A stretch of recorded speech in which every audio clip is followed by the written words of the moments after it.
Are white women black men's piece? Have it been with black women and white women? I'll be back in the end with my commentary. Shout out to Anton Daniels for the content. Hey sis, meet me on the porch. At this point, I need everybody to meet me on the porch. I need the black women, I need the white women, and I need the black men. This is some serious. I am utterly disturbed by, and I am just tired because I don't understand why there's this major attack on black women. So this video, if it goes into a part 2, not a problem. I'm about to ram it up. I was in the barbershop today, and it was a young black male coming there. He might have been between that 22 to 24 age group. Very handsome, very, very handsome. So I believe he's might have just been coming back from college or graduating or whatever the case may be, because they were happy to see him when he came in.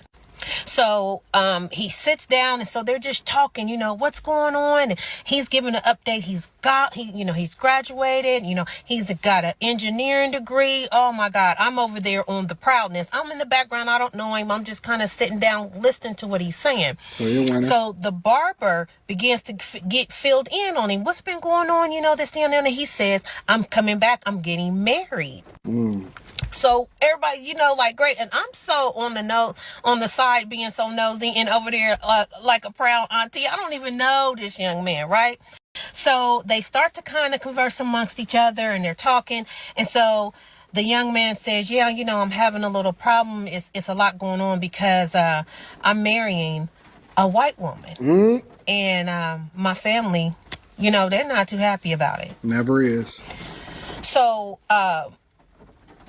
the barber and everybody was like, oh, well, to each his own and this, that, and the other. So the barber was just kind of speaking to him, and he said, hey, where'd you meet her? And he said, oh, I met her in college. And he was like, oh, okay, because, back in the day you had all the girls. What made you decide that she was the one? Like, what made you want to marry the white girl, white woman? No, with no disrespect.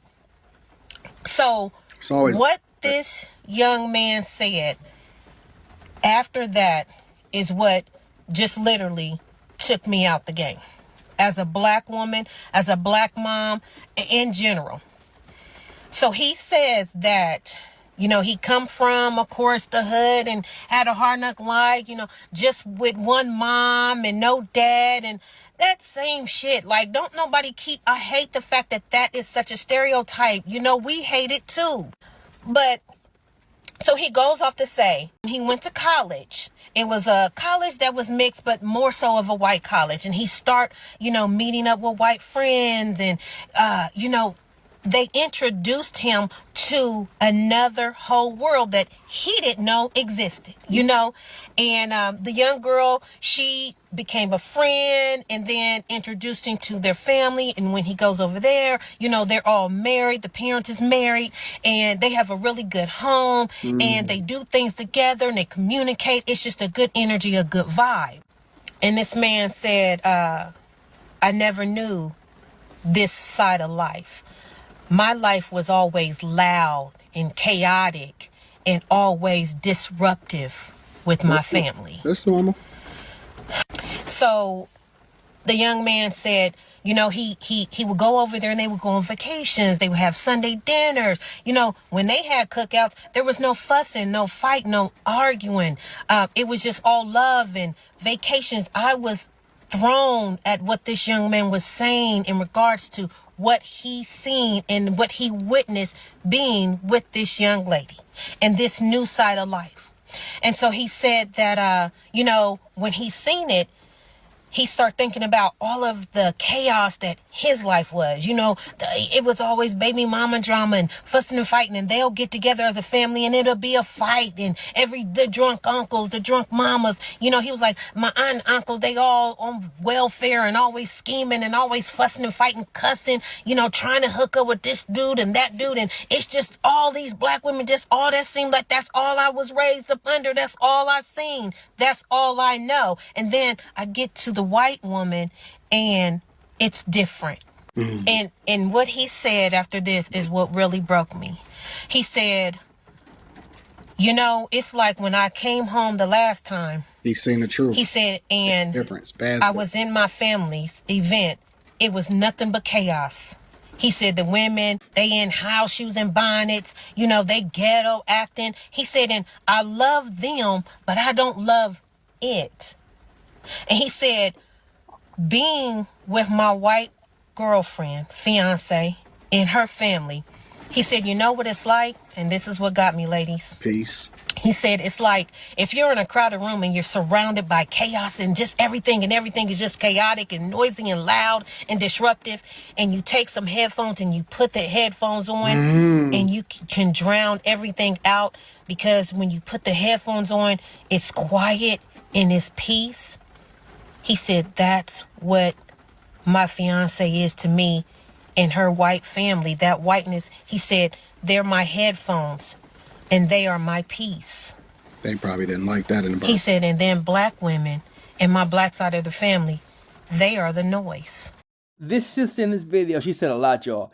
And what she did perfectly well was shine light on the dysfunction that all black people are having to live through, suffer through, coming from a broken, dysfunctional family in the hood. And one thing that she said really caught my attention, and that is that how when black men are trying to talk about the trauma and the pain that they're experiencing coming through the dysfunction, how black women have the tendency to dismiss them.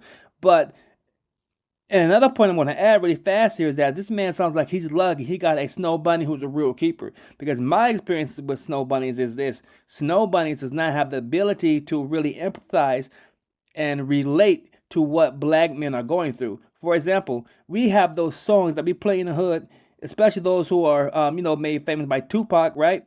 The ones that identify with what we're going through. And me, as a black man playing that song around one of my previous white girlfriends, they could never see why I would want to hear that music, why that music spoke to my heart and my existence.